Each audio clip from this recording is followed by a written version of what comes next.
200 साल की गुलामी के बाद आखिरकार देश आजाद हो गया। अब सरकार के सामने चैलेंज था, क्योंकि हम एक एग्रीन इकोनॉमी थी, एग्रीकल्चर के अंदर लगभग 85% लोग इन्वॉल्व थे और एक बहुत बड़ा रोल एग्रीकल्चर का हमारे देश की एम्प्लॉयमेंट में भी था और जीडीपी में भी था। अब सरकार के पास एक ये चैलेंजेस था कि किस तरह इस एग्रीकल्चर को और ज्यादा अच्छा किया जाए।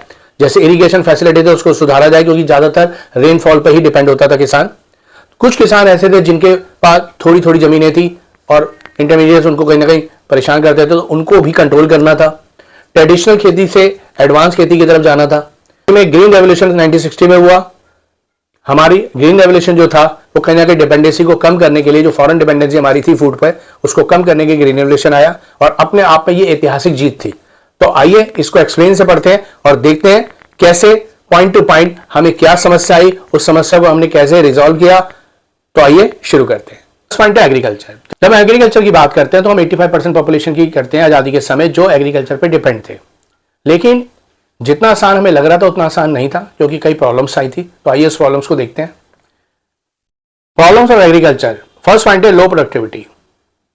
टेक्नोलॉजी तो बिल्कुल बैकवर्ड थी। इरिगेशन फैसिलिटीज के नाम पर किसान जो था वो मानसून पर निर्भर रहता था। फर्टिलाइजर चीज हर किसान अफोर्ड नहीं कर पाता था, क्योंकि उसके बाद इन्वेस्टमेंट की कमी होती थी। Second point, disguise unemployment. देखिए, क्योंकि एक खेत के ऊपर 4 लोग काम कर रहे थे, तो कहीं ना कहीं जरूरत 2 की थी, तो इसे डिस्गाइज एम्प्लॉयमेंट कहते हैं। It refer to a state in which more people are engage in work than really required, यानी जितने रिक्वायर्ड है उससे कई ज्यादा लोग एक ही भूमि पर काम कर रहे थे। थर्ड पॉइंट, हाई डिपेंडेंसी और rainfall. Due to poor agriculture techniques farmer were depend on rainfall. ये इस तरह की स्थिति आपने लगान फिल्म में भी देखी थी, और आज भी बहुत से मार्जिनल फार्मर है जो आज भी इस तरह की प्रॉब्लम्स को फेस करते हैं। Subsistence farming. It is the practice of growing food crops only for self consumption and not for trade surplus. किसान के पास छोटे खेत हैं या फिर वो उतनी ही खेती कर पाते हैं जो उनके लिए जीवन के लिए जरूरी होती है, यानी मार्केट में बेचने लायक वो कोई भी एग्रीकल्चर फूड को प्रोडक्शन को नहीं बढ़ा पाते। और उसके कई सारे रीजंस हैं, इन्वेस्टमेंट भी है, फर्टिलाइजर्स भी है, इरिगेशन भी है, टेक्नोलॉजी भी है। Outdated technology. Conflict between landlord and tenants. Landlord used to exact huge amount of interest for tenants and deprive them to their necessary. देखिए, कहीं ना कहीं जो लैंडलॉर्ड होते हैं वो हाई इंटरेस्ट पर उनको लोन देते हैं और फिर इंटरेस्ट के नाम पर उनकी खेती का ही बहुत बड़ा भाग ले लेते हैं। इसलिए उनके अंदर कोई इंप्रूवमेंट देखने को नहीं मिलती और किसान उसी स्थिति में रहता है। कई बार किसान आत्महत्या जैसी स्थिति को भी करने पे मजबूर हुआ था। Small land holding. Most of the land holding of the farmer were small, use of machine very difficult, therefore more of labour incentive technique were use. किसानों के पास बहुत छोटे छोटे खेत थे, जिसके कारण वो मशीनों से काम नहीं कर पाते थे, क्योंकि उसके लिए एक बड़े खेत की आवश्यकता होती थी। इसलिए उनका डेवलपमेंट भी देखने को नहीं मिलता था। ज्यादातर खेतों के अंदर लेबर इंसेंटिव तकनीक ही देखने को मिलती थी, क्योंकि कैपिटल के लिए उनके उतने खेत बड़े नहीं थे और ना उनके पास इतनी बड़ी इन्वेस्टमेंट थी। सरकार ने अब कुछ ऐसी पॉलिसी बनाई जिससे एग्रीकल्चर को ग्रोथ हो। यह हम उसी समय की बात कर रहे हैं जब हमारा देश आजाद हो गया था। तो उसके कारण इंटरमीडिएट्स को कहीं ना कहीं हटाना था, लैंड सेलिंग करना था। फ्यू हैंड्स के हाथ में ही जमीन थी, किसानों को बहुत ज्यादा टॉर्चर किया जाता था लैंडलॉर्ड द्वारा। तो इन चीज को अंदर लैंड रिफॉर्म करना बहुत जरूरी था। For growth of agriculture. First point है land reform. Land reform refer to change in ownership of land holdings. तो इसके अंदर फर्स्ट पॉइंट है abolition of the intermediates. Indian government took various step to abolish the intermediates and to make small cultivated the owners of land. मतलब भारतीय सरकार ने बहुत सारे स्टेप उठाए कि जो बीच में इंटरमीडिएट थे, जो किसानों को परेशान करते थे, कहीं ना कहीं उनको हटा दिया गया था। Abolition of intermediate brought about 200 lakh farmers into direct contact with the government. Ownership right granted to tenant gave them incentive to increase the output and this contributed to growth in agriculture. देखिए, कहीं ना कहीं जो बीच में बिचौलिए थे, intermediate थे, उनको हटा दिया गया। तो लगभग ऐसा माना जाता है 2 करोड़ लोग जो किसान थे, वो सरकार ने उनकी कंडीशन को इंप्रूव करने के लिए कई तरह की पॉलिसीज बनाई। वो आगे आप देखेंगे। However, the goal of equity was not fully served by abolition of the intermediate because if some area of Jamidar continue own large area of the land by making use of some loophole in the legislation. In some cases, tenants were evicted and the Jamidar claimed to self-cultivate. The benefit of abolition did not reach up to the poorest agriculture tables. किसान के पास तो छोटी सी खेती थी, लेकिन जो बड़े बड़े जमींदार थे उन्होंने कहीं ना कहीं व्यवस्था को ही कंट्रोल में कर रखा था। अगर कोई केस करता भी था तो केस को लंबा खींचते थे। किसान को फायदा नहीं पहुंच पाता था, क्योंकि एक बड़े भाग के अंदर लैंडलॉर्ड का सिस्टम था। तो इसको बहुत ज्यादा चेंज करने के लिए सरकार को बहुत कड़ी मशक्कत करनी पड़ी और सरकार को कई तरह की पॉलिसीज बनानी पड़ी। लेकिन फिर भी स्ट्रक्चर बहुत खराब था, जिसके कारण किसानों को पूरा तरह से फायदा नहीं पहुंच पाता था, और जो हमारे लैंडलॉर्ड थे वो इसका भरपूर फायदा उठाते थे और किसानों को टॉर्चर किया जाता था। Land ceiling refer to fixing the specified limit of land which could be owned by an individual. Second point, the purpose of land selling was to reduce the concentration and land ownership in few hands.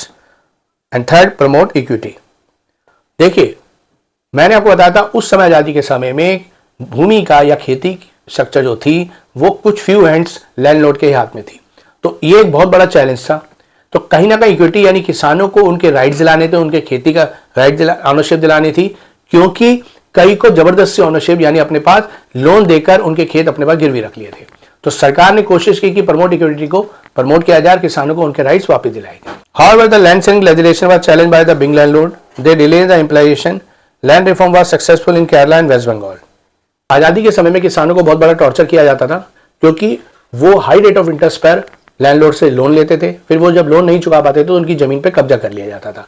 तो एक तरह से few hands पे बहुत बड़ी agriculture land उनके हाथों में आ जाती थी। तो कहीं ना कहीं सरकार ने इस लैंड रिफॉर्म के जरिए उनके ऑनरशिप को किसान की तरफ गारंटेड किया, बट ये ज्यादातर पूरे इंडिया के अंदर नहीं हो पाया, स्पेशली वेस्ट बंगाल और केरला के अंदर ये सक्सेसफुल होता दिखाई दिया। नेक्स्ट पॉइंट है green revolution. A green revolution refer to the large increase in production of food grain due to use of high yield variety HY seed, especially for wheat and rice. Second by Dr. Norman considered to be the father of green revolution in India. It mainly found by MS Swaminathan. Third point, in the Kharif season 1966, India adopted HYC program for the first time. Fourth point, HYC were the main reason for the revolution. HYC can only be used where there are adequate drainage facilities, water supply. As compared to ordinary seeds, HY seeds need heavy dose of chemical fertilizer. देखिए 1960 के अंदर green revolution आया, लेकिन उससे पहले क्या किया गया, HY सीड्स को प्रमोट किया गया। ये HY सीड जो थे वीट और राइस में स्पेशली फॉर थे, जिनसे इनकी प्रोडक्शन बहुत तेजी से बढ़ जाती थी, लेकिन इनका एक ड्रॉबैक ये था कि वे वहीं पर स्पेशली दिया जाता था, क्योंकि इसके लिए हाईली फर्टिलाइजर भी दिया जाता था, लेकिन ये वहां पर होता था जब वाटर सप्लाई बहुत ज्यादा था, क्योंकि पानी की मात्रा बहुत ज्यादा इसमें लगती थी, या ऐसे कह लें कि वाटर सप्लाई बहुत ज्यादा चाहिए होती थी, तभी ये सक्सेसफुल हो पाया। इसलिए पूरे देश में ग्रीन रेवोल्यूशन चला, लेकिन फिर भी अपने आप में बहुत अचीवमेंट इसको देखने को मिली। Is in green revolution first phase 1960 to 1970 restricted to some states only Punjab, Andhra Pradesh, Tamil Nadu and to some crops only main wheat. Second phase में 1970 to 1980 it was spread over all the states covering all major crops. तो ऐसा माना जाता था 60 से 70 के दशक के अंदर ये कुछ राज्यों के अंदर था और 70 से 80 में पूरे राज्य के अंदर हो गया। मगर ये भी था ग्रीन रेवोल्यूशन का जो अचीवमेंट था वो कुछ राज्यों के अंदर स्पेशली था। Imported effects of the green revolution. First point, attending market surplus. Marketable surplus refer to the part of agriculture produce which is sold in the market by the farmer after meeting their own consumption requirement. Buffer stock of food grains. The green revolution enabled the government to produce sufficient amount of food grain, build buffer stock. Third point, benefit to low income group. As large proportion of the food grain was sold by farmers, their price declined, which benefit to lower income groups. इस तरह की जब policy अपनाई गई तो production बहुत तेजी से बढ़ी, तो क्या हुआ, लो इनकम ग्रुप को बहुत फायदा हुआ, उनकी इनकम बढ़ गई, हमारी डिपेंडेंसी कुछ ना कुछ कम हो गई। और ये देखने वाला था किसान जो पहले सेल कंजप्शन के लिए एग्रीकल्चर करता था, अब वो मार्केट सरप्लस के लिए करने गया। उस मार्केट सरप्लस से क्या हुआ, उसकी इनकम को कहीं ना कहीं इंक्रीज होता देखा गया और उसके स्टैंडर्ड में कुछ ना कुछ सुधार हुआ, या किसान की हालत में थोड़ा सुधार देखने को मिला। अब यहाँ पे जब फायदे की बात आ रही है तो कुछ रिस्क की बात भी आती है। तो रिस्क की बात क्या कर रहे हैं, risk involve under green revolution. First point, risk of paste attack. The HYC crop were more prone to pest attack, so there was a risk that small farmer who adopted this technology could lose everything in the pest attack. Second, by risk of increase the income inequality, there was a risk that costly input HYC chemical fertilizer will increase the disparity between the small and big farmers. In revolution के अंदर क्या था, जब बड़े पैमाने में fertilisers को use किया जाता था, HY सीड्स को यूज किया जाता था, तो खेती को कहीं ना कहीं प्रोडक्शन देने के लिए पेस्ट अटैक्स किया जाता। और पेस्ट अटैक्स में क्या होता था, बहुत बड़े पैमाने पर फसलें खराब भी होती थी, नुकसान भी हो जाता था। सेकेंड पॉइंट क्या है कि बड़े पैमाने पर इसमें फर्टिलाइजर्स HY सीड्स होते थे, तो स्मॉल फार्मर्स इसको यूज नहीं कर पाते थे। तो यूज नहीं कर पाते थे तो कहीं ना कहीं सोसाइटी यानी समाज के अंदर ये देखा कि एक अमीर किसान और एक गरीब किसान, अमीर किसान इन चीजों को यूज कर लेता था, वो और अमीर हो गया, और गरीब किसान इस चीजों को यूज नहीं कर पाता था, इसलिए वो ग्रीन रेवोल्यूशन का पार्ट के अंदर रोल अपना अदा नहीं कर पाया। अब बात आती है कि जब वो पार्ट अदा नहीं कर पाया तो गवर्नमेंट ने एक सोल्यूशन निकाला कि कहीं ना कहीं हम एक काम करते हैं, जिनके पास इस तरह की HY सीड फर्टिलाइजर इन्वेस्टमेंट नहीं है, सरकार उसको कहीं ना कहीं पैसा प्रोवाइड सब्सिडी के जरिए करना चाहते थे, लेकिन सब्सिडी के फेवर में भी कुछ लोग थे और कुछ लोग नहीं थे। तो आइए जो फेवर में थे वो क्या कहते हैं और जो फेवर में नहीं थे वो क्या कहते हैं। Debate over subsidy to agriculture. Subsidy is the financial assistance provided by the government to produce to fulfil its social welfare objective. There had been debate over the huge amount of subsidy granted by the government. Economics in favor of subsidy. First point, in India, agriculture is still considered as a risky business. Majority farmers are poor and could not afford required inputs. Eliminating subsidy will further increase income inequalities. देखिए, जो favour में थे वो क्या कहते थे, क्योंकि agriculture risk है, पूरे साल खेती करो, साल में एंड में जाके अगर वो खराब भी हो सकती है या उतना प्राइस नहीं पे मिल पाएगा, यानी इसको हम MSP कहते हैं, MSP अगर नहीं मिल पाया, पहली बात कुछ फार्मर इसको अफोर्ड नहीं कर पाते थे, तो ये भी बात है कि जो फार्मर अफोर्ड नहीं कर पाते थे तो उनकी इनकम बढ़ाने के लिए सरकार सब्सिडी देना बहुत जरूरी था। और एक थर्ड पॉइंट लास्ट, कि कहीं ना जो फार्मर्स के अंदर इनइक्वालिटी देखने को मिलती थी, इस सब्सिडी के द्वारा उन इनइक्वालिटीज को कम किया जा सकता था। तो ये सरकार का एक ऐतिहासिक कदम भी था, लेकिन कुछ लोग इसको गलत मानते थे। तो आइए उनके पॉइंट्स देखते हैं। In subsidy. First point, according to some economists, after the wide acceptance of technology, subsidy should be phased out. Subsidy do not benefit the target group, poor farmer, and the benefit goes to fertilizer company. Subsidy may lead to wasteful expenditure, like water is supplied free to farmer, and they may misuse. देखिए, एक simple सी बात है, जब किसी किसान को subsidy मिल रही है तो हो सकता है वो एग्रीकल्चर में ना यूज करके अपना लोन चुकाने में कर रहा हो। दूसरी बात कि सब्सिडी ज्यादातर बिग फार्मर्स को मिल रही थी, स्मॉल फार्मर्स को मिल ही नहीं पा रही थी। तो कहीं ना कहीं डिस्पैरिटीज जो था किसानों के अंदर देखने को मिलता था। 1950 के अंदर, 1990 के अंदर एक फाइनल कंक्लूजन क्या निकलता है कि भाई किसानों का कितना फायदा हुआ। तो आइए वर्ष में देखते हैं इसे। Land reform measure to green revolution was the biggest achievement during this period. Second point, India become self sufficient in food production. Third point, land reform result in abolition of the zamindari system. And fourth point, around 65% of the population continue be employed in the agriculture till 1990।